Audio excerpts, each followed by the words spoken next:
Okay, so let's see by show of hands, how many of you have been pedestrians today? Because I can see it here on this side. Just raise your hand. Okay, I see most of you raising your hand. Good, good, because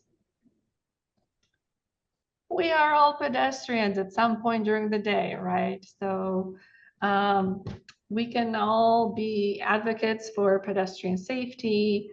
And when I have this code, and I don't know where I found it, but it says when we build for the most disadvantaged, we are building for all. So, pedestrians are one of the most vulnerable people out there in traffic. So we are all vulnerable in traffic, especially when we are outside of our vehicles. And I have a little story here, and I hope I don't bore you with my story of how I got here. And hopefully I can inspire some of you that are um, thinking of advocating more in your communities, um, and turning your passions into advocacy. Um, Like Marisa said, I grew up in Romania in this mid-sized town called Roman. And my parents never owned a car. Our family didn't have a car back then. We just used, walking everywhere in the city, and otherwise we took the train or other transit types to go to other cities. Um, and that's where I went to high school. And then eventually I went to college in a bigger town.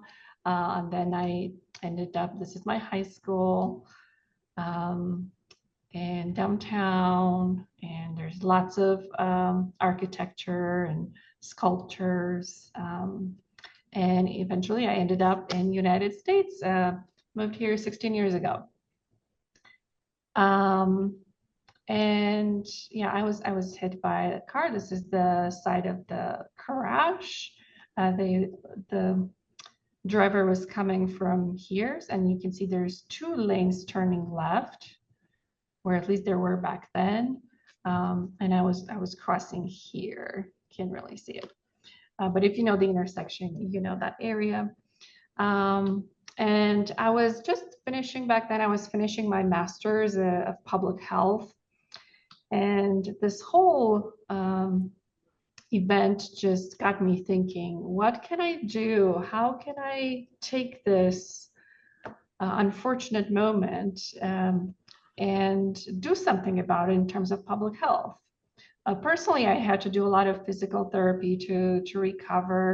Um, I was lucky that as the pickup truck hit me, it was at my hip, and I had the laptop bag on that shoulder where it hit me on the right side, and the laptop absorbed most of the shock and it shattered. The screen shattered. It was still functional, but obviously it was not in good condition. So it saved me from breaking, hips and pelvis and all that.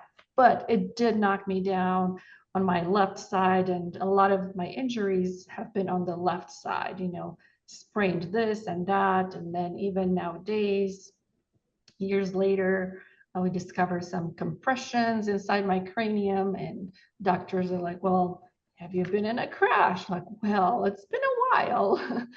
And they're like, well, it could be possible that it is from that. And I had a brain surgery 2 years ago to fix that compression.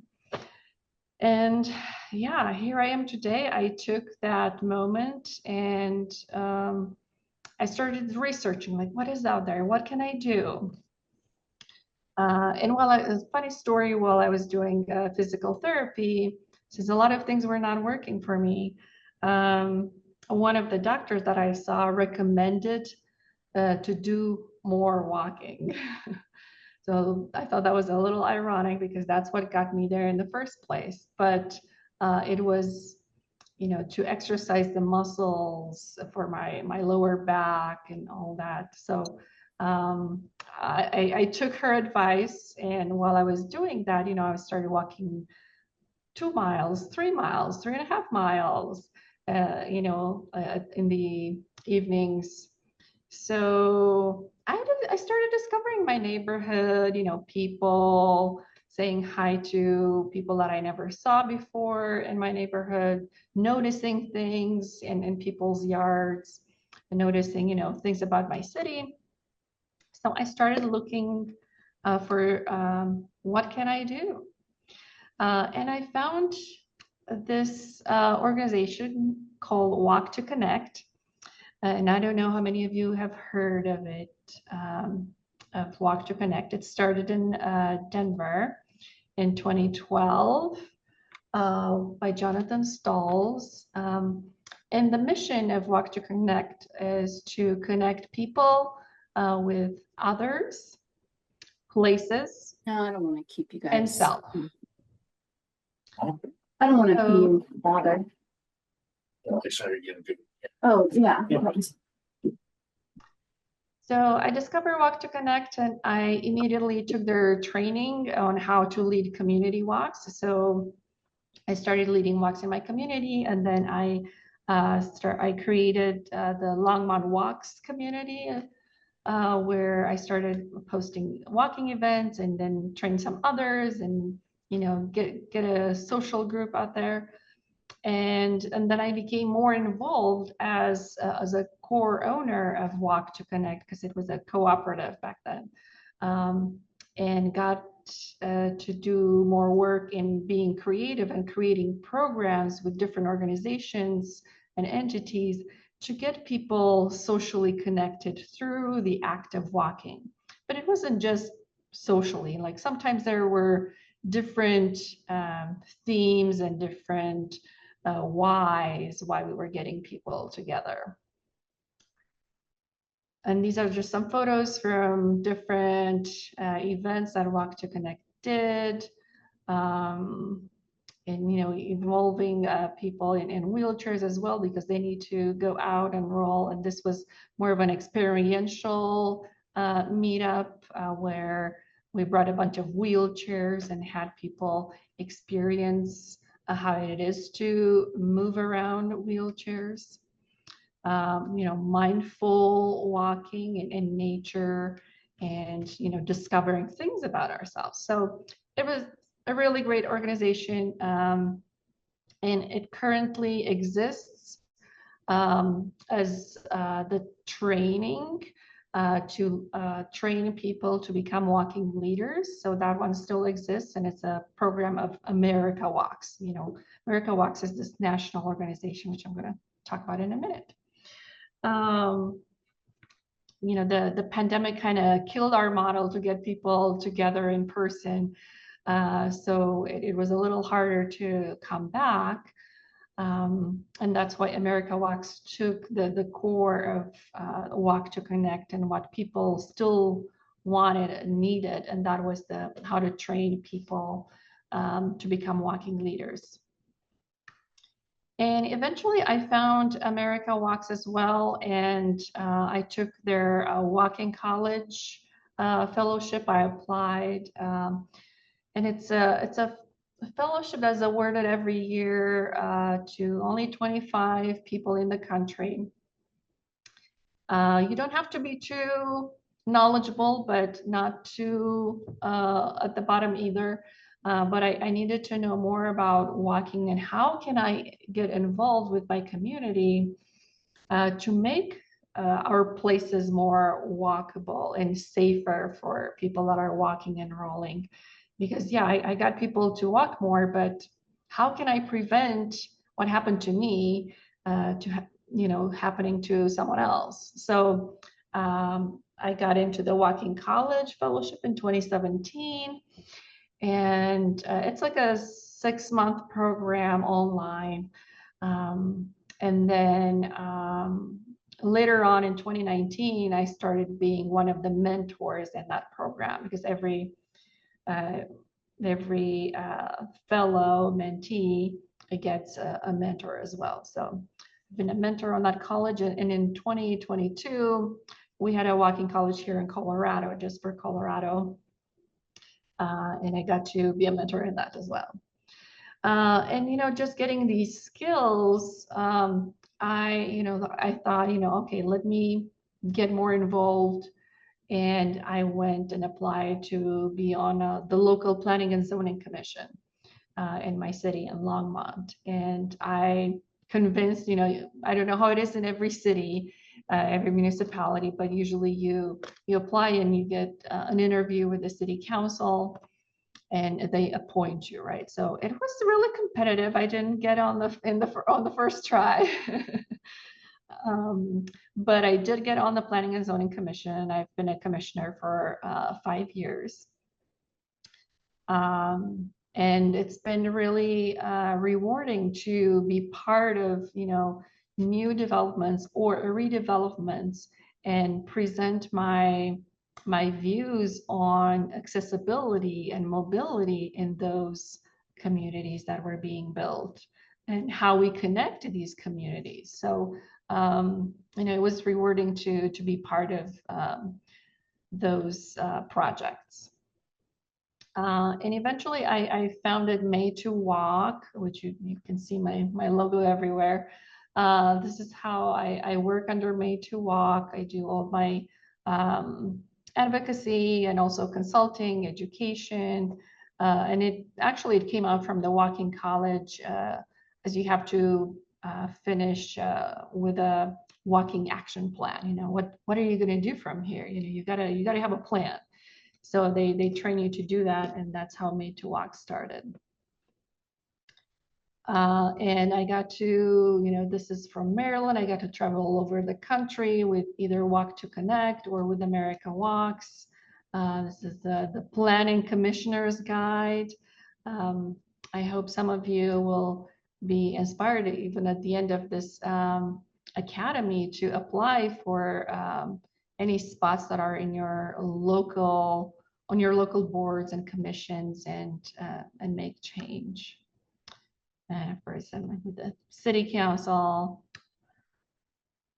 and Made to Walk. And I developed this pedestrian-oriented motorist course, through the years that I've been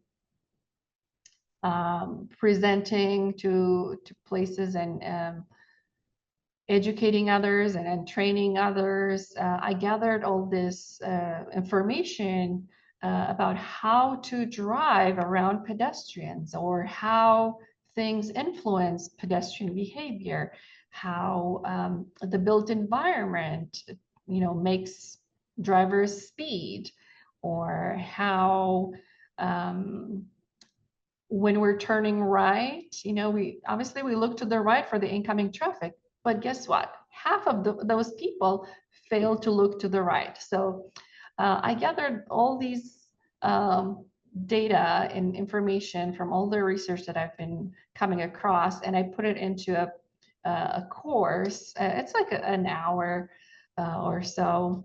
And now because I moved and I don't have enough time to deliver it in person as much, it lives online. So it's like, a self-paced on-demand course that people can take.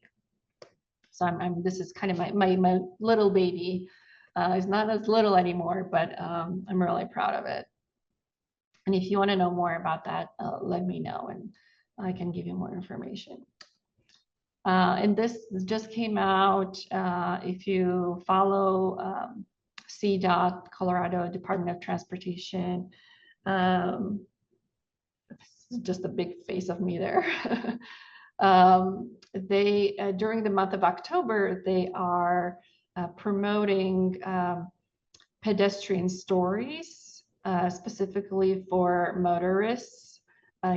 People that have a story to tell as a pedestrian in traffic, to make an impact to motorists. So they are showcasing that throughout October, and they just published my story last week. So if you go on their Facebook page, you can find the 1-minute clip out there, and there's more clips available for media as well. And I've been working a lot with AARP the last couple of years. So As you may or may not be aware, ARP has this walk audit toolkit that they developed, and it's not too hard. It's really readable, and I've been working with ARP to provide technical assistance for the community challenge grantees, and I know we have a couple in Colorado this year again, and one of them specifically has the grant for walk audits, and I'm actually their mentor this year. It's the Highline Canal Conservancy. And what it does, this walk audit toolkit, it provides individuals, just like yourself or anyone else, your neighbors even, they can read it and learn about some terminology about your streets. And then it has these worksheets to do community assessments. You can do it individually, and then you can check mark in boxes, are there sidewalks present? Are they wide enough for a wheelchair to go by? Are there curb cuts, curb ramps? And again, it presents all the terminology and what it means. And the purpose is to take this and then further take it to your city council or planners, city planners to make changes in your community. So I've been delivering a lot of trainings to communities on how to use it, mentor them specifically with the Livable Communities group, and last year with the Rural Lab. And I got to travel to a bunch of places thanks to ARP, been to West Fargo, North Dakota, and this on the left was in Idaho. And here in Idaho, the training was a lot of city staff, but also economic development, safe routes to school, the parks. What else? Chamber of Commerce, and this was the mayor and the city council member. They all wanted to make the small town of Malad City in Idaho, make it more walkable and safer. So that's what the walk audit does. And I also deliver lots of trainings online, and these two are from North Carolina.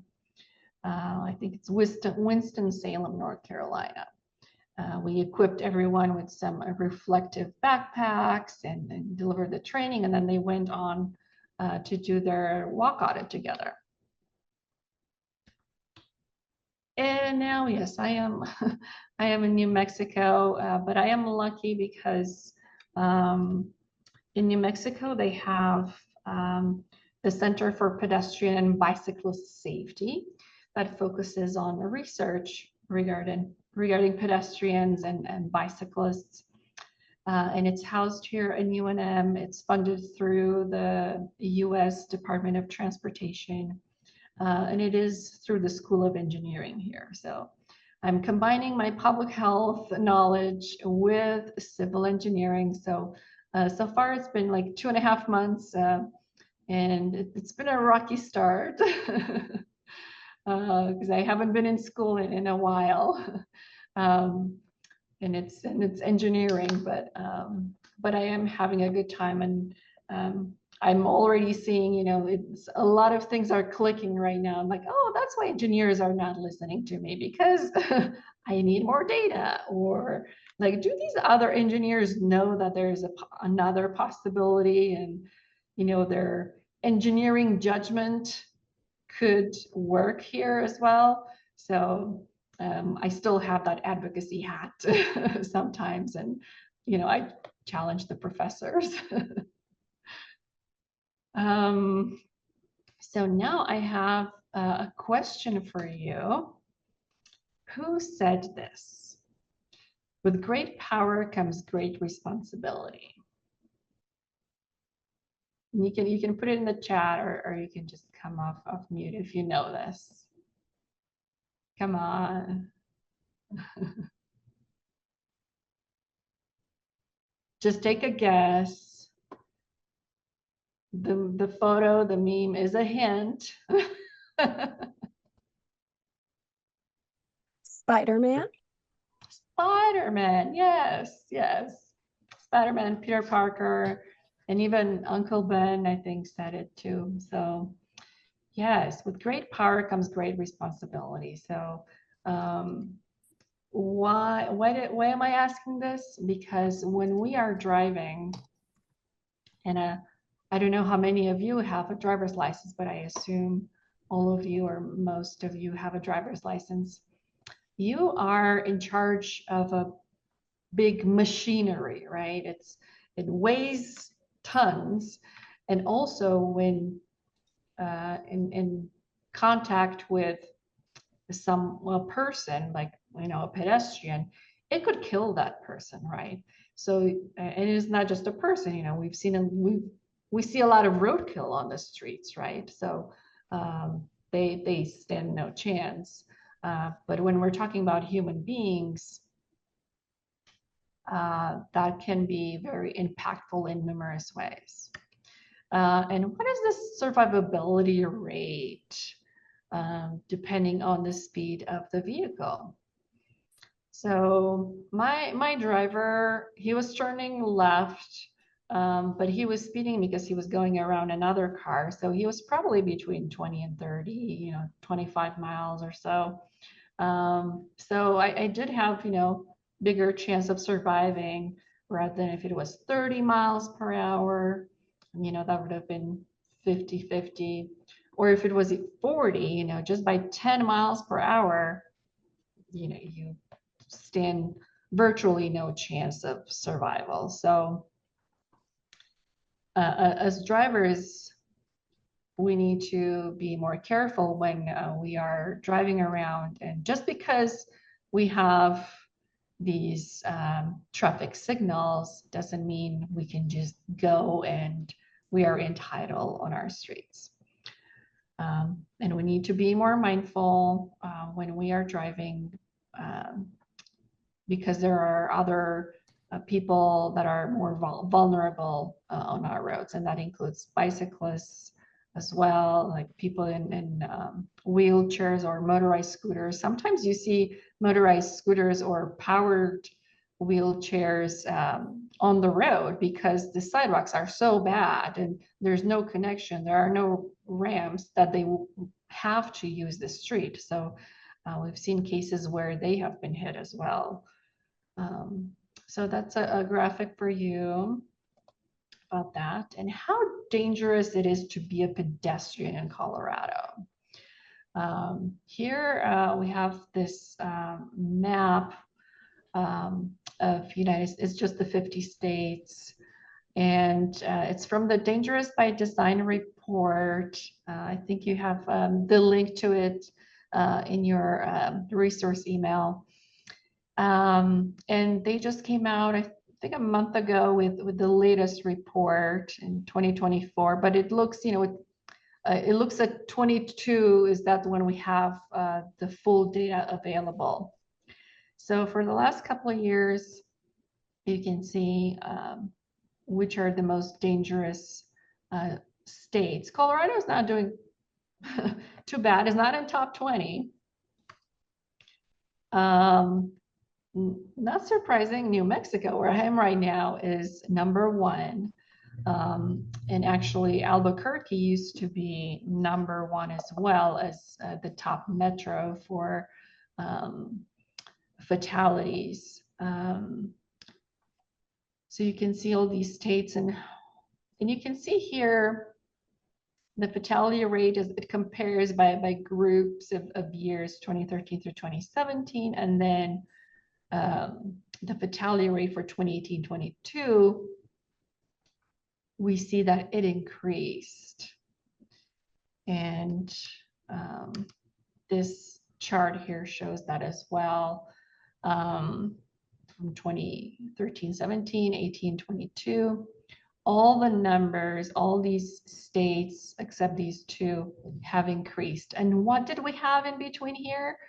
Between 2018 and 2022, we had the pandemic. We had 2020 when we had less cars on our streets.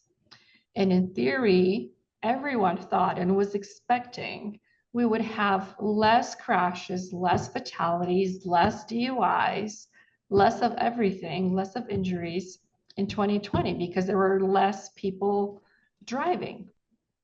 But no, they increased in 2020. And there's still a lot of research that is looking into it. But one of them is because people that were adventuring out, they saw the roads clearer. There was no more congestion, so they hit that pedal, and that made them speed. And of course, we had a lot more pedestrians and bicyclists out there, so they hit people in their way. Also, the number of crashes due to alcohol, drug, and drunk driving increased.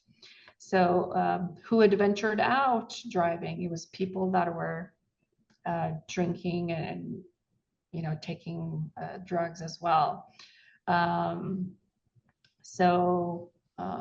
Yeah, 2020 was not what we expected to happen in terms of fatalities for the most vulnerable, but the reality is that the numbers increased. So we saw Colorado was number 26 out of 50. This is the top 100 metros. We see, for some reason, they clumped Denver, Aurora, Lakewood together. And then we see Colorado Springs ranks number 70. These are the only two metros in the top 100. So Colorado is out there too. I don't know if you heard of the walk score. Walk score, and I picked Colorado Springs because I had those numbers handy. Walk score is actually is a website used by realtors and created by realtors to showcase people when they're buying a home or they're trying to sell it. What's the walk score around their home? And it takes in consideration if you have a sidewalk, what kind of amenities you have around, like schools and groceries, stores, banks, and all that.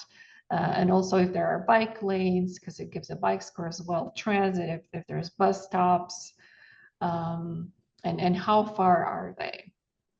And in Colorado Springs overall is the 30th most walkable large city in the US, but there's lots of trails too, so maybe that's why it's number 30th. But the walk score, this is 36 out of 100, so it's not that good. But since it's the 38th most walkable, that tells you something about all the other cities as well, right? And then I picked, you can go by zip code, or you can input your address directly in there, and it will tell you the ranking and the scores. And this is another zip code in Springs. Obviously this, it could be because this is more urban rather than this where, it includes the airport, and not all the airports are, not airports have a walking path to it. So that might be why this is lower as well. And besides the walk score, we have livability index from AARP. And I compare it again with Colorado Springs. And it gives a lot of demographic information here. Again, you put in your zip code and it gives a number from 0 to 100. Then it gives, percentages of all these indices um, from that area. And it has an index here about upward mobility. And sometimes you can see trends, if you look at median income, you can see obviously the poverty level. It might tell you some things about, age, makeup might tell you some other things about all the other things. So yeah, it's an interesting index, and yeah, you can put your zip code in there and find out what it is in your area.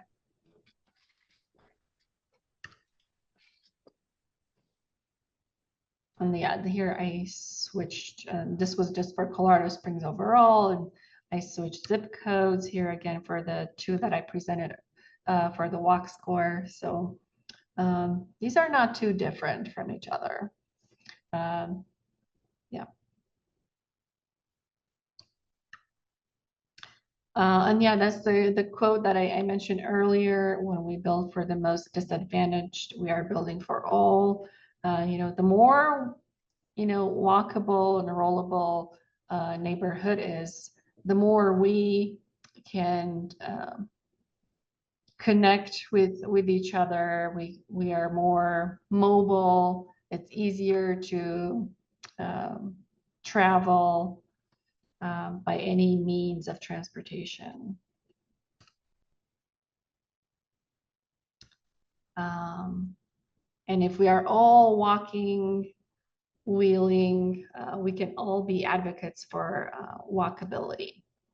And I do have a question here for you, and I don't know if we have time for a breakout session where you could chat amongst yourselves.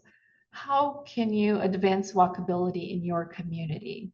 And who can you partner with? Because we know you can't do it on your own by yourself. You need some partners. You need a team. So, Marissa, do we have time for a breakout, or do I think we? we do. I think we Yeah. do. I am just trying, here we go, breakout rooms. Okay, is that okay if I assign everybody? We'll just do a shorter 10-minute breakout if that's okay. And we'll just connect on this question. What can I do to advance walkability in my community, and who are those key partners? So I'm gonna go and assign everyone to a breakout room. Okay. And we'll see you in about 10 minutes.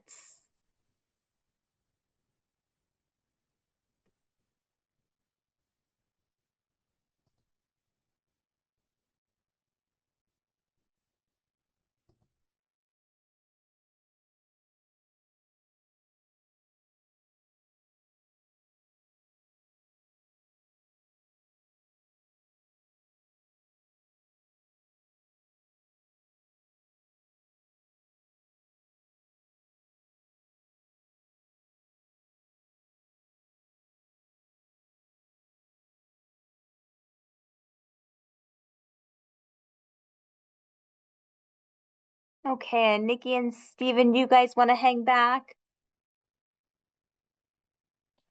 Oh, I don't hear you, Nikki. You're on mute.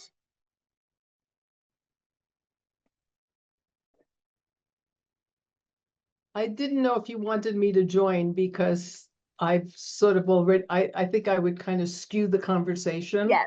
Yeah. Okay. Okay, you hang back. Nikki, how about you, Steven? Would you like to join? I don't know if he stepped away, maybe. Okay, well, I'm going to step away and Okay. I'll be Okay, we'll back see you in 10 soon. minutes. Okay.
Okay, welcome back, everyone. Thanks for connecting. I wonder if Anna wants to say a few things before we break. And she's probably coming back.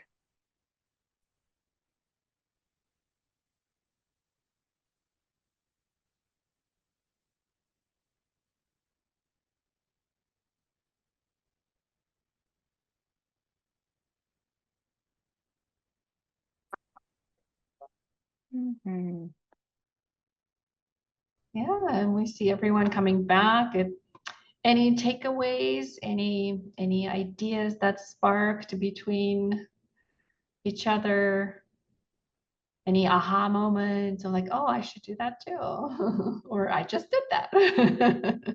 Or we should partner together. I was trying to write down information about the Walk with a Doc program that Jody was talking about, but we got put back in the group. So if she could just tell I'll us. put it in the chat. Yeah. Thank you. Thank you. Yes, yeah. Yeah, walk with the dog, girl track. And then if you just go on Meetup, that's how I used to promote my walks. Was through Meetup, and I created Longmont Walks Meetup group and Boulder Ramblers, and Denver has another one. And now that I moved to Albuquerque, that's where I went to find community on Meetup. So yeah, but definitely these are more organized groups. Well, I mentioned something that wasn't mentioned earlier, and that's the 29th of September to the 6th of October was a week without driving.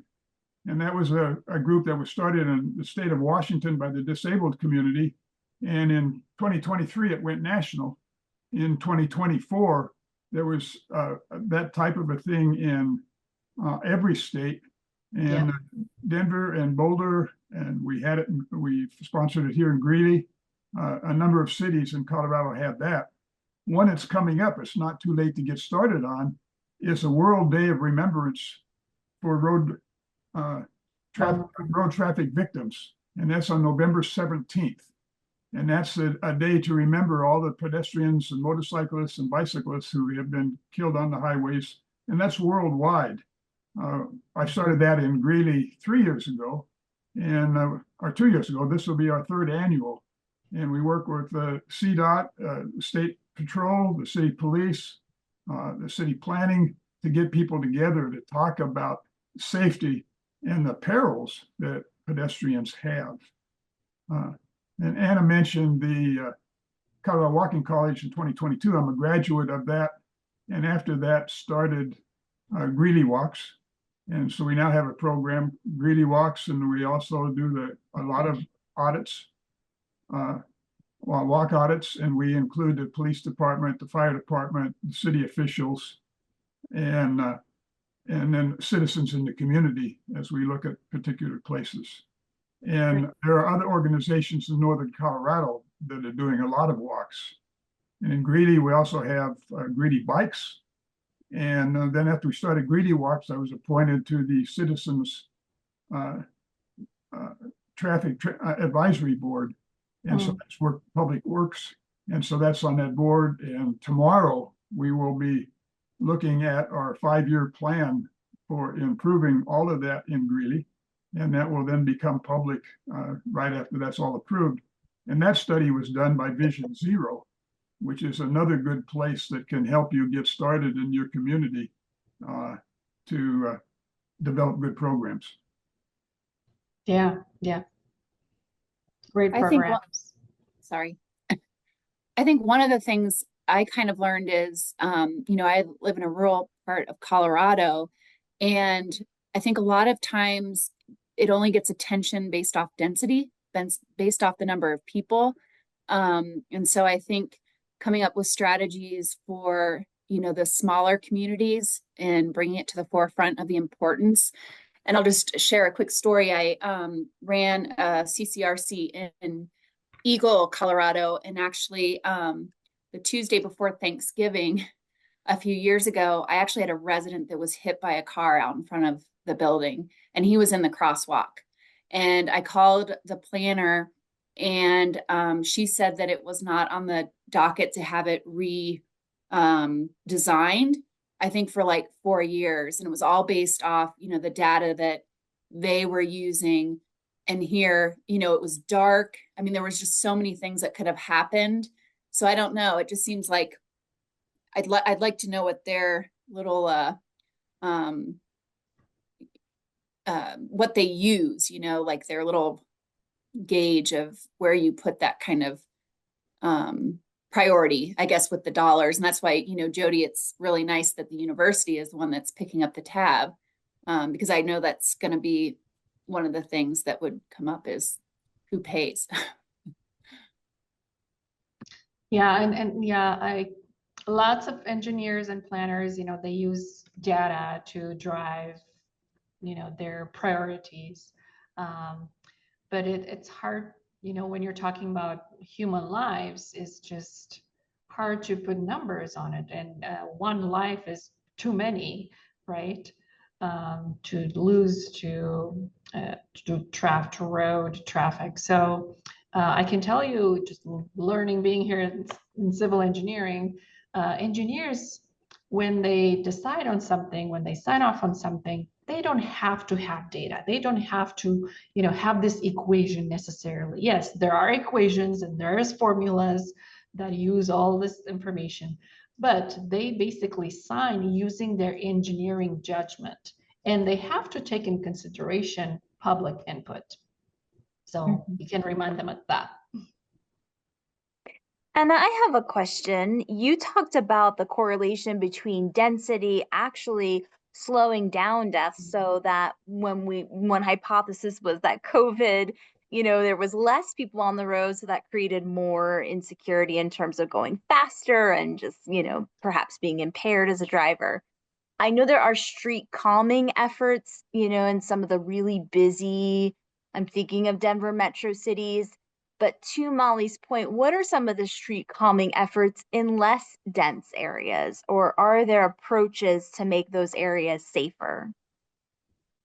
Yeah, so specifically in rural areas, we see a lot of roads that are just plain view, right? It's farmland. You can see for miles, which to the left, to the right. And that's when drivers, it gets comfortable. We're like, oh, this is a straight road. And we're just talking today in a class how straight roads are not safe. We need to build more winding roads because this will make drivers pay more attention and not speed. And also congestion actually is better for crashes because they will drive slower. Drivers will drive slower, so there will be less crashes involving speed.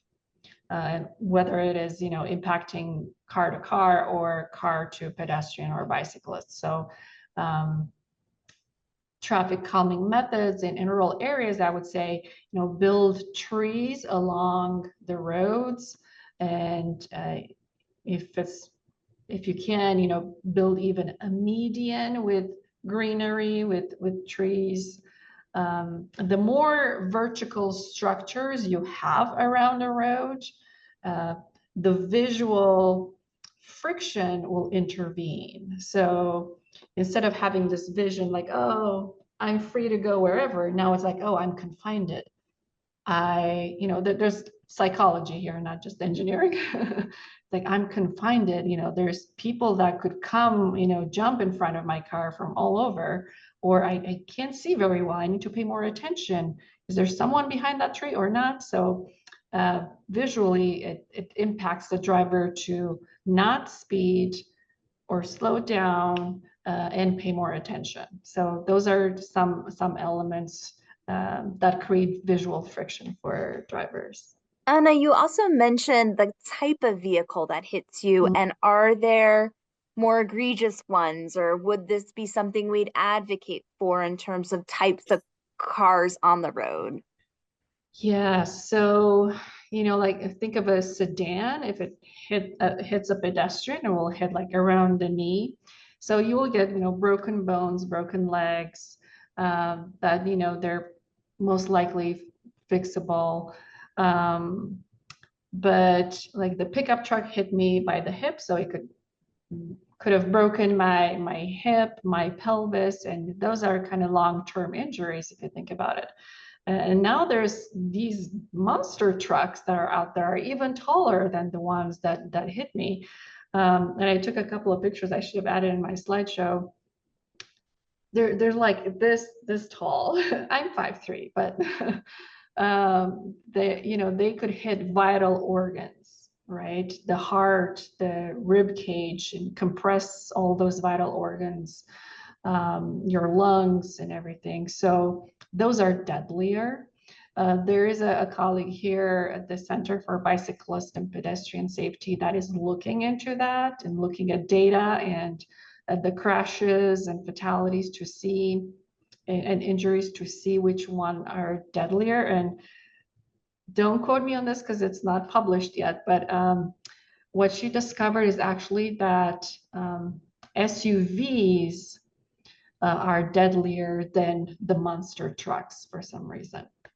She's still looking into that, but we can conclude from all that, and just by looking at our environment, that the bigger the car, the deadlier it can be. Now there is some movement at the federal level to regulate cars, to make them safer for pedestrians, like including some sort of different material for the bumper. If a pedestrian comes on the hood, to bounce back instead of being itself crushed, because they have that in other countries, or I would say in Europe and Asia, they have those kind of regulations. So they're looking in the US right now too, to regulate cars in that regards. It will still protect the person inside. We don't want to take that away from folks, but they're looking how to make that safer for those that are vulnerable outside of the car.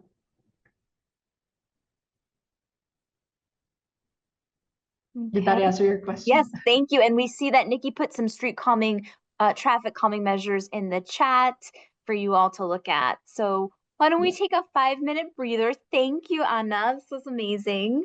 We'll come back and we'll listen to Nikki Delson, who's going to tell us her story as it relates to this and beyond. So just about 5 minutes, and we'll be back about 6:37. Thanks. And I'll put my email in the chat if anyone wants to reach out and talk more. Thanks, Anne.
Okay. See if we're all back. And Nikki, can I get you? Are you good to? I'm going to make you the co-host so you can share your screen. Fantastic. Okay, everyone, let's come back together. And I'm really excited to introduce you to Nikki Jelson. Nikki is the recipient of the 2024 ARP Colorado Andrus Award. Of course, that's our founder, Ethel Andrus. And she's retired after 17 years of a diverse career in social work, teaching, and consulting.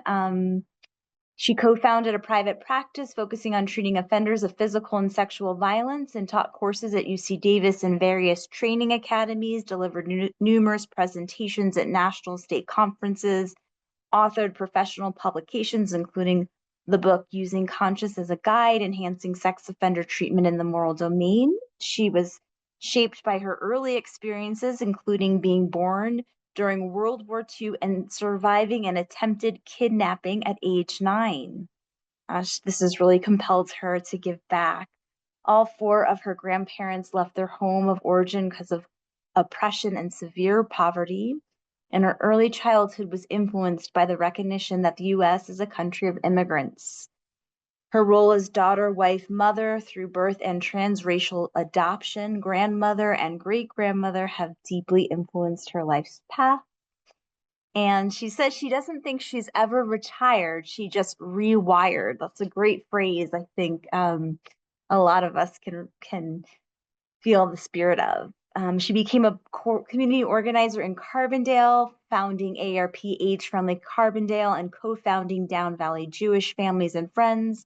And her volunteer work spans local organizations like the library, food bank, and English in Actions. She has a passion for the outdoors, including cycling, walking, gardening, and travel, and continues to enrich her life. And she's been honored with many awards, as I mentioned, this year's AARP Colorado Andrus Award for Community Service. So thank you, Nikki, for being with us and sharing your story. Really looking forward to your presentation.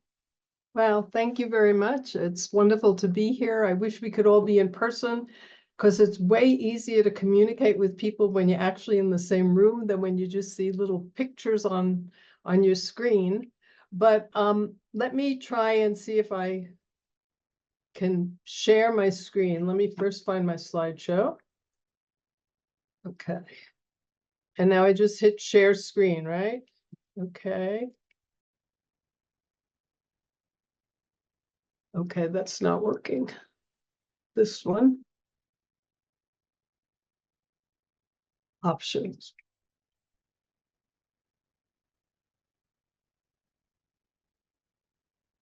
So do I have that shared now? You do. We just want to Okay. put it in present mode. Okay. Perfect. So I'm going to really start by sharing what Marissa has asked me to talk about, which is our story, and how we got from 5 years ago, just a gathering of a small group of people into really changing the fabric of the town of Carbondale. So I want to tell you why I love being an advocate for pedestrian safety. I hope that I will help you understand how a passion that any of us have can really be contagious. How a group of older adults in our community, our average age is 75, changed the narrative in our community about aging. How we became an age-friendly community, how and why we show up everywhere, and how our contributions created a partnership that resulted, when I wrote this, it was $1 million infrastructure change. And given that we are a very small community, that's a major part of our budget, but it really is a much bigger piece of financial assistance and doubled the community budget for sidewalk maintenance and repair. And I want to share why it's really important to celebrate our successes. So I hope that I'm talking to people who are going to be going out there and maybe forming new age-friendly communities or know people who are going to do that. I'm not going to be presenting a blueprint on how to do it. I'm going to just share with you how we did it. And I think this is one of the quotes that has really guided us, the entire group of people that have joined the age-friendly community. So all of us have stories that we have and that have really gotten us from point A to point B. So a couple of the things Marissa already pointed out, but what I want to share is that I'm 81 years of age. And at this point in my life, and this is true for every single person that is on our board, we are so finished with resume building. That's the best part of it. We are all about legacy building. And so at this point in our lives, what we are doing is sort of looking back at the road that we've taken and how did we get here individually and collectively as a group of people who've made major changes in the town of Carbondale. And as I'm talking, if there are questions that seem relevant that you want me to answer, I don't mind interrupting this. It would be nice if I get through everything, but that's not the most important thing. So Marisa already shared this part, but these are a couple of things that really shaped me becoming a leader in the movement in the town of Carbondale. So I'll just put these up because I think the escaping of a kidnapping at the age of about 9 made me feel strong. I don't ever remember feeling afraid. I remember feeling powerful that I was able to get myself out of a dangerous situation. And when just maybe a year later, I almost died from the measles. And those two things coming so close together, I think empowered me to know that I can do things and join with other people who have similar possibilities. So I didn't die from the measles, and that's me at about the age of 9 or 10. By the way, the hair was bright, fiery red. So let me share with you how we formed an age-friendly community, because it wasn't like we had a vision that we wanted to become an age-friendly community. Most of us were just really frustrated. One winter, the woman on the side was the co-founder with me, and we are walkers. I love to walk. Walking is meditative for me, and it also is wonderful exercise. And during COVID, it was the only place where we could get together, and we did. We walked, and I committed at the beginning of COVID that I would walk, no matter what the season was, 5 miles a day, 5 times a week. And up until last year, when on an icy day just like this, I slipped on a little patch of ice that was covered by a thin layer of snow and fractured my skull and had a brain bleed that got me into the hospital because that section of our town was not cleared of snow. And so this is back in 2019 when we just got frustrated and thought to ourselves, what can we do? This is just my friend Judy and myself. What can we do to get the town to pay attention to walkability? We didn't know anything about walk audits at this time. So a group of us got together in 2019. And here's the thing, I think there were about 8 or 9 of us. We decided that as an older adult population, we were going to be visible, we were going to be vocal, and we were going to contribute to the community. We weren't going to go around asking or complaining, we were going to go around contributing. And the first action that we decided on was going to be pedestrian safety, because that was the thing that I think for people my age is really, really important, that we can be physically active. The town had an articulated vision. It's a little town. This is taken from the top of a mountain. So we're at about 6,300 feet, and I'm at the top of a a walking and mountain bike trail that's looking down at the town of Carbondale, and in the distance is Mount Sopris, that's about 13,000 feet. And the town itself is about 2 square miles. So you can see almost the entire town here. The town is probably, when we started, almost 17 or 18% older adults, and we're about 60% Latino. And the town is very compact, and walkability is really important because there's really almost everything that you need to do. If you walk or bike, you do not need a car. And that's the town's articulated vision. So we got together and said, this is what we're going to do, with honestly no idea how we were going to go about doing it. We just said that we were going to do it. And because there were 9 of us at the time, we all had good careers.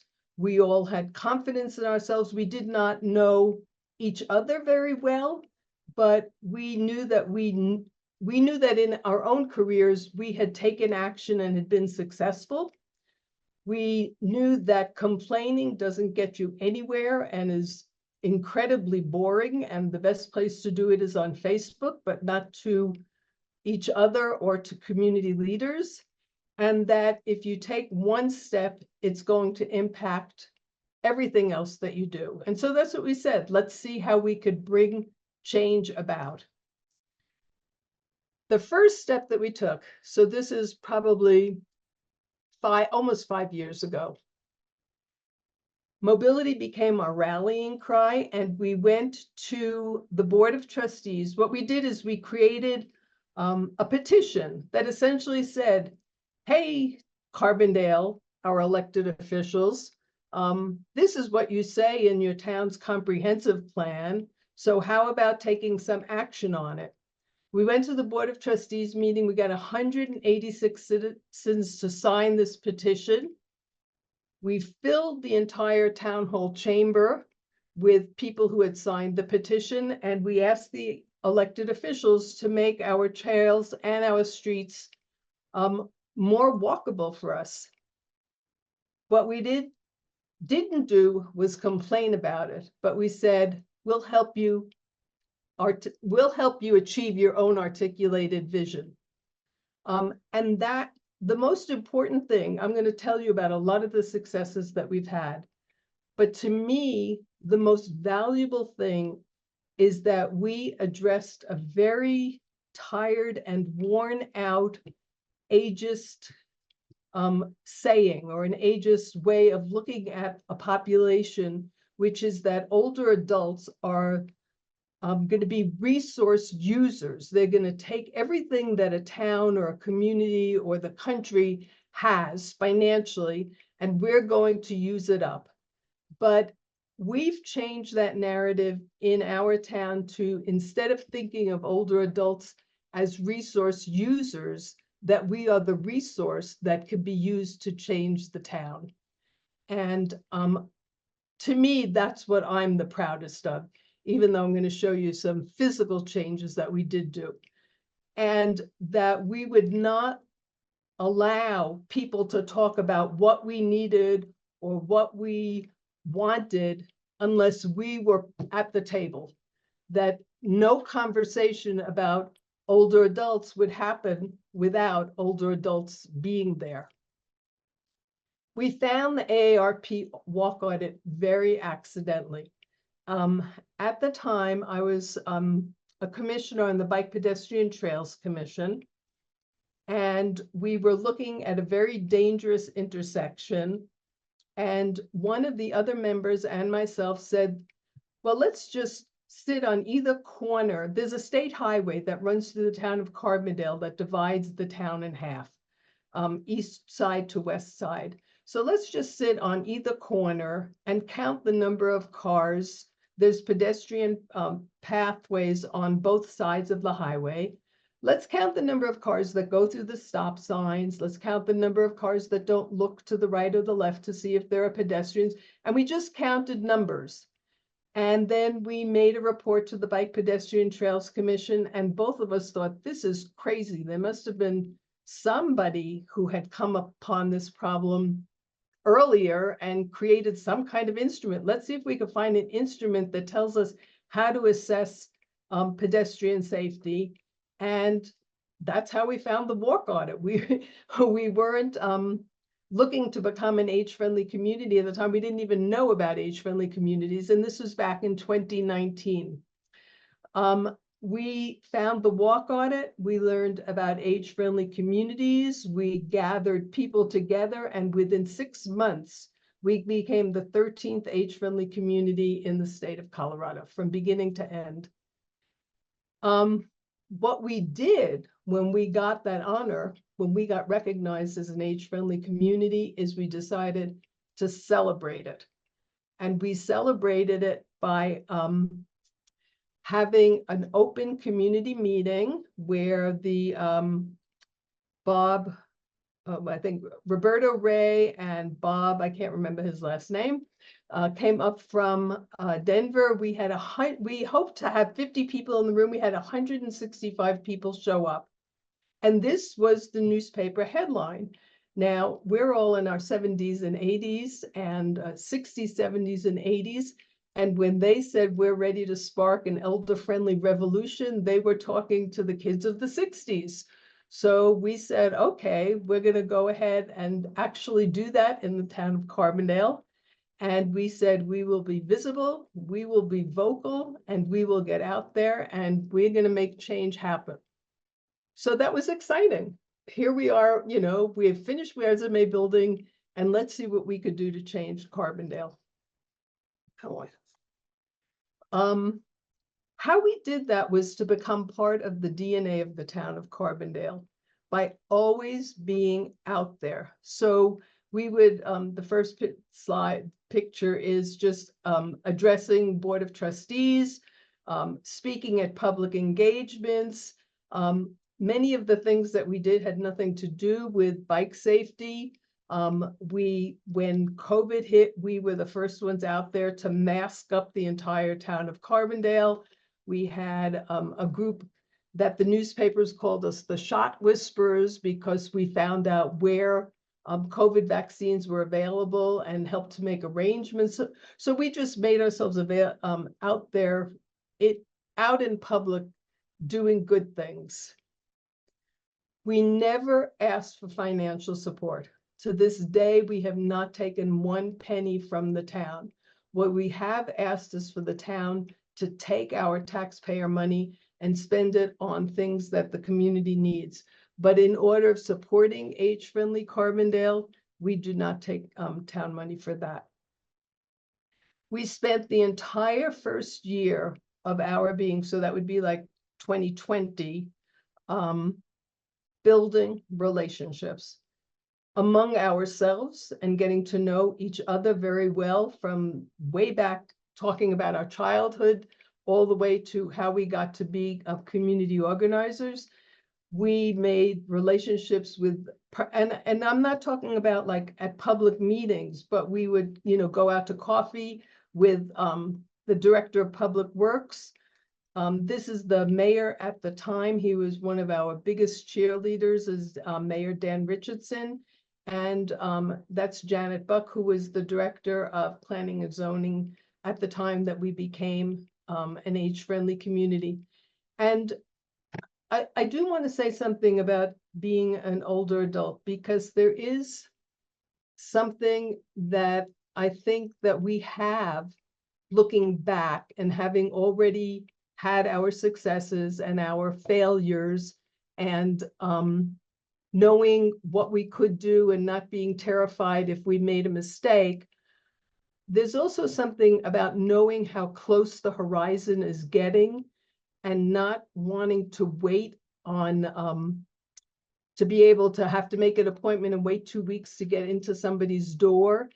And I think maybe we use the age card in our favor that way, because people respond to us with that kind of respect. And I could talk about that more later, but I want to give people a chance to engage in conversation about how we did what we did. So during this first year, we walked, we observed, we talked with people that we met on the street. We took pictures of everything that we could. We took pictures of cracks in the sidewalks while we were doing walk audits, and even just when we were out, you know, just walking amongst ourselves. I want to spend a second, just maybe a minute, talking about doing your walking with people who are wheeling. We had done walk audits we've done walk audits now for 4 years. It's only this last year, and it'll be among the last slides when I talk about the infrastructure changes that are coming about now, that we did those same exact walk audits with people in wheelchairs. And we came up with so many different things that were barriers to walkability that even, you know, having done it for 3 years in a row, that I would never have seen if I had not done the exact same walk audit with people who were using assisted devices. The last slide is that we are out walking with somebody from CDOT. And by the way, CDOT will come out very, very quickly if there is a complaint from somebody who is part of that vulnerable population. So what we did, we had the walk audit and we revised it to represent. I know that there's somebody online who's from a rural community. So much of the walk audit feels very urban centric. And so we made sure that we did the walk audit as it exists in the toolkit. And then we called someone at ARP in Colorado and said, is it okay for us to revise the walk audit so it more accurately reflects our town? And that's what we've used. The other thing that we did with the walk audit is that when we went out, we took pictures so that then we could hand in to the Bike Pedestrian Trails Commission not only the audit, but the actual picture of what the problem was. Before we handed in any of the walk audits, we did have conversations with the Department of Public Works because it's within their budget to make any changes. And so we really prioritized the pictures, knowing exactly the kinds of things that he said that would be his priority if they showed up in a walk audit. And he, and that's Kevin Shoresman, told us that without our assistance, he would never have been able, he doesn't have the staff to look at every single street within the town. And we're a small town, given that many of you are from big urban communities, so that he sees us as a resource, not somebody who's coming asking with a complaint, but really helping him to do the job that he wants to do in the town. Carbondale has priority corridors.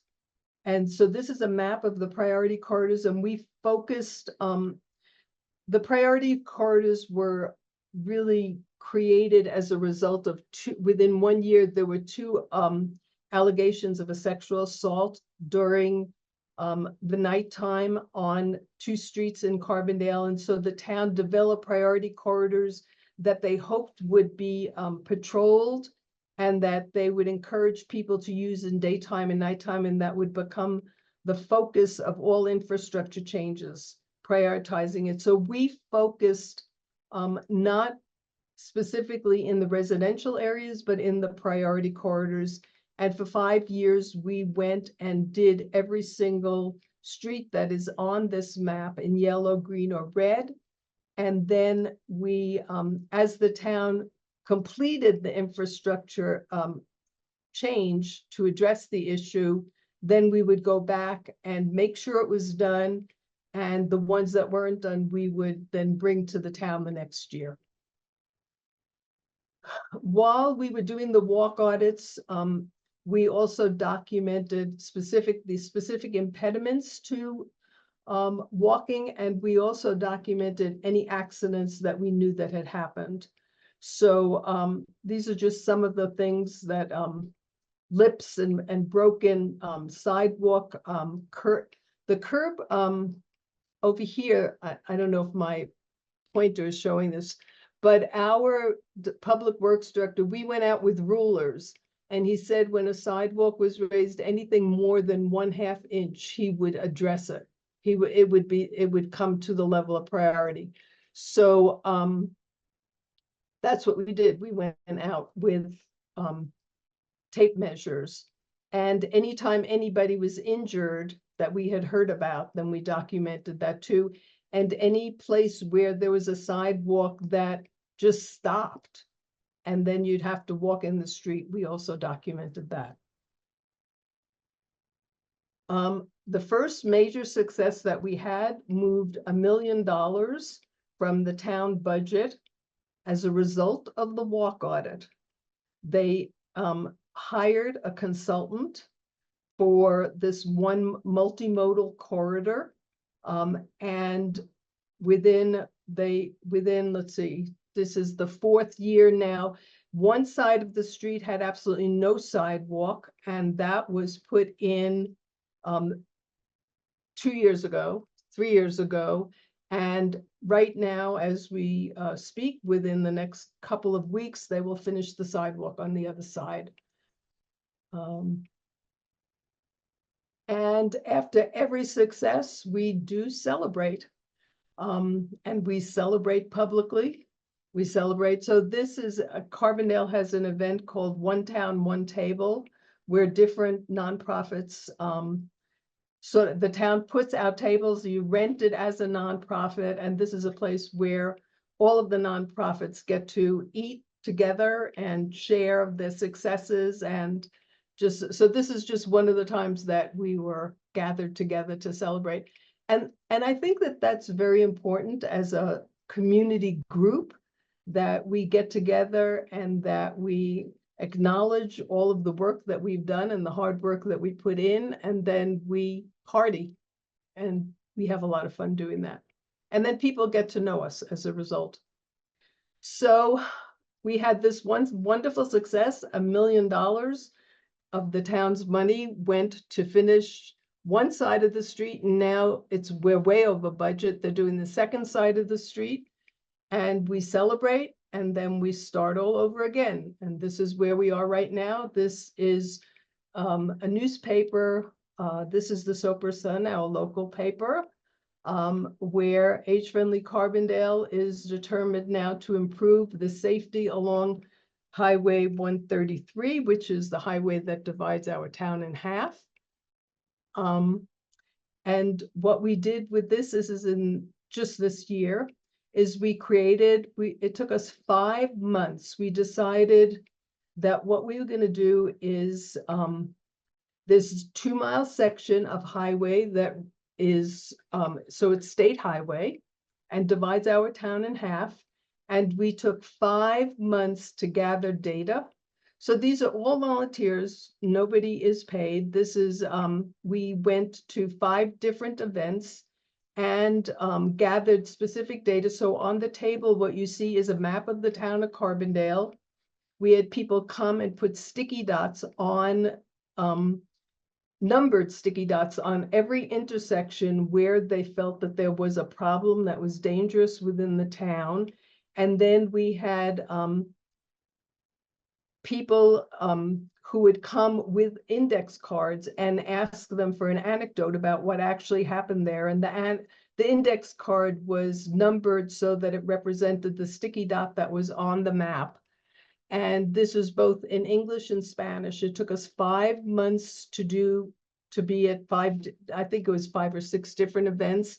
And we had a survey in both English and Spanish and both digital and paper, and collected 500 surveys from all of the people in the town about these dangerous intersections along the highway. And so this is where we are at this point in our work. We created a report called Dangerous as Designed. We completed all of the survey data, and we completed all the survey data in the digital survey data and the data that we collected from the sticky dots. And one of the things, so we had software that helped us understand the raw data, but what we had was 100, I don't know, maybe 120 anecdotes about what happened at the particular intersections. And the software did not address how do you analyze that data. So what we did is we taught ourselves how to use AI. And that was really very, very exciting. So what we were able to do is we fed into AI all of the anecdotes. And it took me a while to really learn how to ask the questions. And we asked, so after we put in all of the data, all of the anecdotes, then there were 4 questions that we asked AI, which is, the first one was, what are the themes? What are the themes that people are telling us about each individual intersection? What are the structural infrastructure changes that would address these themes? How would we prioritize those structural changes? And then what would be the rationalization for the prioritization? And with that data, we created the report, intersection by intersection, and presented it to the Bike Pedestrian Trails Commission, the Planning and Zoning Commission, and the Board of Trustees. And one crosswalk has already been installed, and we should have the budget next week. What the Board of Trustees is going to recommend is that 2 new major intersection crosswalks get put into the town along this highway. Both of them we call them intersections, but they're really just jaywalking intersections where there is no pathway for people to get across the street, no intersection to get across. And so all of this came as a result of a bunch of old folks getting together in somebody's house on the evening of December of 2019 and saying we could do it. And I think I'm going to stop there because I'm getting dry mouth and I've talked nonstop, and see if there are any questions about how we went from where we started, which was not knowing what it was that we were going to do, but saying we were going to do it, to what we have been able to accomplish in I think we became age-friendly community in July of 2019. Okay, I think that's the last slide. Let me see. Yes.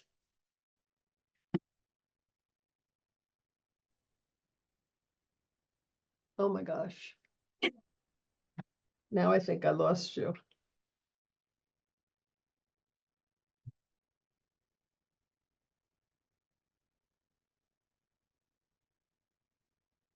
How's that? There we go.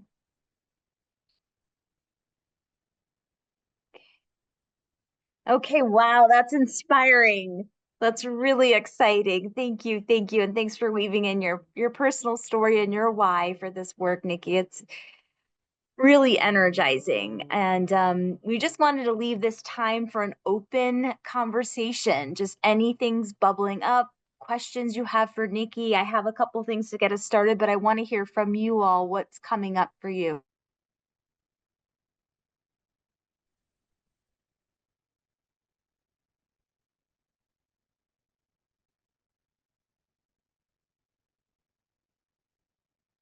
Okay, I'll kick us off. Nikki, one of the things that really stands out about this is this idea of being visible. That a lot of times we hear, age friendly is just the best kept secret and people don't know about it. They're not aware that we're a resource. You also really wanted to market yourself as a resource. I know you were really present in a lot of community events. Was there anything else? It seems like you had a strong relationship with media outlets. And was that also part of the strategy? So just talk us through a little bit some of those ways to be visible, to be known as a resource for community. So I think the first thing that happened is when that newspaper, we didn't seek out the newspaper that called us, that said we were starting an elder-friendly revolution, but we sort of loved that idea. So we made contact with the reporters. We, as we went along, no matter what it is we were doing, and we just called the newspaper or called a particular reporter. We have a local paper. So the town of Carbondale sits between about 12 from Glenwood and about 30 miles from Aspen. And so we are the only, we're in Garfield County, and Garfield County as a county does not have an age-friendly community, but we represent Garfield County. But Aspen and Eagle County do have age-friendly communities. And so we also have a collaborative among the three counties that are in the Roaring Fork. And we just call the newspapers. We send them announcements. There's a local radio station. We go on the local radio station. We do have a newsletter that goes out to a couple of hundred people, and we do have a monthly column in the local newspaper called Mature Content, which we have been publishing for, I think, 2 years now. But anybody who's interested in anything about aging in community, I didn't even talk about that we got one of because it wasn't really related to pedestrian safety, but we did get, the town was redoing the comprehensive plan, and we got aging in community to be a part of the vision of the town of Carbondale. And so anything that comes up that relates to Medicare, or any kind of event that relates to aging in community, we make ourselves visible. And when I say aging in community, I'm not talking about just being old. I'm talking about anything about aging along the entire, I think AARP said from 8 to 80, but since I'm 81, we no longer use that. And here kids ride Strida bikes when they're still in diapers. So, and my mom lived to 103. So we don't use 8 to 80 anymore. We use from birth to end of life. And that's what aging in community means to us. So we show up everywhere. Stephen has a question.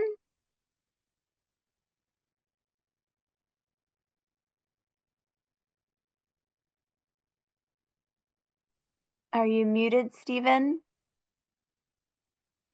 Yes, I am. I'm sorry. That was a wonderful presentation. Thank you.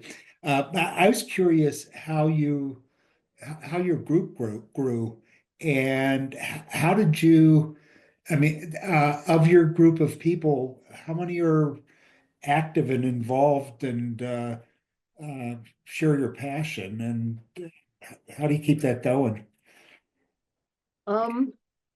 So I think when, I went to the walking college, and there's a video that they show where they're just talking about community organizing, but it stayed with me. So they're showing an outdoor music event, and one person just gets up because the music just overwhelms him, and he gets up and he starts dancing.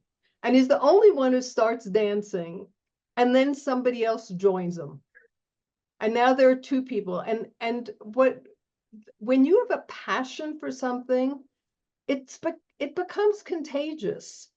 I mean, it really does. I mean, you just sort of, people just gather around, and it's not a whole lot of people.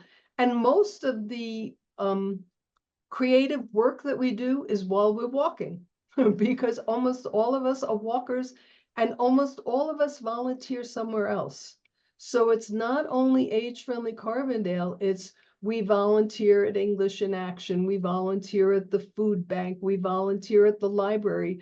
I don't even, Roaring Fork Outdoor Volunteers. I can't even mention the thousands of hours when Carbondale had 125 people living under a bridge they were all from Venezuela.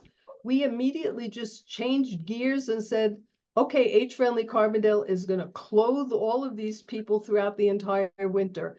And it's sort of just becomes contagious, because I think everybody really wants to do the same thing. Everybody really wants to help, and everybody wants to live in a community that helps one another. And, you know, it's unlike what you see in the media about how separate we are and how toxic the community is. I think that it's really not that way on an individual level. And that's really what we focus on, is how we can be together as a community. I don't know if that answered your question. Yeah, thank You you. can see I'm a little passionate about it. Yeah, I want to move to Carbondale. You're welcome to come anytime. Nikki, I want to bring an important facet. You mentioned that, you know, Carbondale was up to some estimates up to 60% Latino, and you had conducted your survey in English and Spanish. But I know when we met, you had some specific strategies to incorporate the Latino voice in this work. If you might share just what those strategies were, I think they might be helpful for others. So I'm going to say two things about that. One about the Latino community, and one about the older adult community that does not respond to digital surveys. They just don't. So at every event, we had bilingual people. But here's something that I learned that was an eye-opener for me. So we have a lot of people that are part of our board and volunteer with us that are Anglo and bilingual. But that did not do it. That did not get the connection to the Latino community. And that really surprised me. So I have a friend that I met. She was a volunteer in another organization that I was working with, Latina woman. And I just asked her if she would help. We did not have good response from the Latino community with even with the paper surveys, even going out with a bilingual speaker. And so I went with her and I said, help me understand why we're not getting response. And we went into the restaurants that are mostly, I would say mostly Latino restaurants, you know, that they're Mexican restaurants, but they're frequented a lot by a lot of the people in the construction industry. And so she just went in there with me, and she's very attractive. So that was one thing, is everybody perked up and looked at her when she just opened her mouth and she said, okay, I have this, this is a translation, rough translation. Okay, I have this survey and I want you all to fill it out. And she went from table to table just like that. But here's what I think that we would not have picked up. And I'm not bilingual, I'm still working on high school Spanish. But here's what we would never have picked up. She could intuitively sense when the reason that somebody did not respond was because they maybe could not read or write well. She picked that up just right away. It wasn't that they were resistant to doing the survey. It's just that they did not feel confident in their own skills. And so because she picked it up right away, she said, you know, I think it'll be faster if I just read it to you and you tell me the answers. And then everybody filled out the survey. Everybody, every single table that she went to, including kids as young as like 8 or 9 or 10, they wanted to participate. participate. So it was just an eye opener for me that we thought we, you know, and in a lot of the work that we've done here is like, thinking that you know what you're doing because we're very educated and we've done a lot of this work and we've been successful in a lot of places.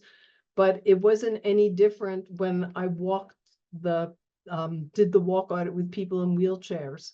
And I thought that I had picked up all of the things until I realized that every single person in a wheelchair has a different kind of disability. And so there was one person who, even though we had the push buttons at the intersections, they didn't have like an extension, and his upper body strength did not enable him to reach the push button.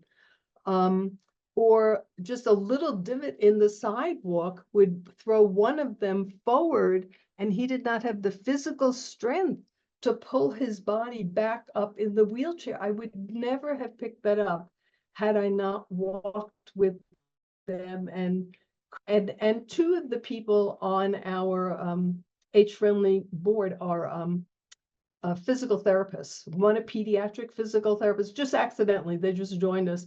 And so they're able to pick up a lot of the things that I don't see. I don't know if that answers your question, but the other thing I want to say is that digital surveys do not reach the whole population. Half of the surveys that we got were people who wanted to do it in paper. They just are opposed to going online to do anything. So we went out to all of those different places. We went out to every, you know, all the senior housing facilities and had people go door to door to do the surveys. Thank you. I want to check in if anybody else has a question. I might have one more. Do we see any other questions? Nikki, you mentioned the strategy to not, or to really fight back that idea that older adults are resource takers and that they are actually generative and resource providers for the community. Have there been other strategies? I know one that I hear quite a bit is not pitting olders against youngers in terms of resource allocation. And so I'm curious if there's anything that's been successful for you in terms of helping to reimagine some of those narratives. Well, when the comprehensive plan was being rewritten, so Janet Buck was the director of planning and zoning at that time. And because she had been there from the very beginning, and we told her we wanted to be involved in helping to rewrite the comprehensive plan, she just handed us the comprehensive plan and said, here, redline it and tell me what you don't think belongs. And so we sat down. It took us weeks and weeks and weeks, but we helped to change some of the language that was in the comprehensive plan that said, this is what the youth need. This is what, you know, what the Latina population, you know, the siloing of the community so that everybody was like fighting for the limited resources of the community rather than looking at the community holistically. Like, what can we do that will empower everyone in the community to join together? And, you know, so I know that I'm really not trying to talk about this as like a blueprint, because I don't know how you would do this. I grew up in New York City, so I have no idea how you would do this. Other than like within all urban communities, there are pocket communities within them. And so I can envision doing it, you know, sort of like community by community, but pitting, you know, high school kids against, you know, daycare kids or older adults is not a way to build a community. It's just a way to divide a community. So if somebody in like an after school program, if we could help them or volunteer with them and use us as a resource for helping another program, then we do that. Or if At this point now, we're both a 501c3 and a C4. So if somebody would need a fiscal sponsor to do the work that they want to do, we could also offer that. We haven't had that, that request, but we would do that. Wow. Wow, wow, wow. Well, thank you so much, Nikki. And Anna, I want to thank you both for your just all the work you put in to bring this to so many communities across the country. I know we can count on you as a resource as we move forward in this journey, and as our advocates here are deepening their work in each community, just knowing that you're doing this is really inspiring. So thank you all, and we can sign off for tonight, and I'll be back in touch with what's up for next week. Thank you. Thank you. And anybody who wants to reach out, Marissa, you could give my contact information to anybody. Thank you. Okay. Bye, everybody. Nice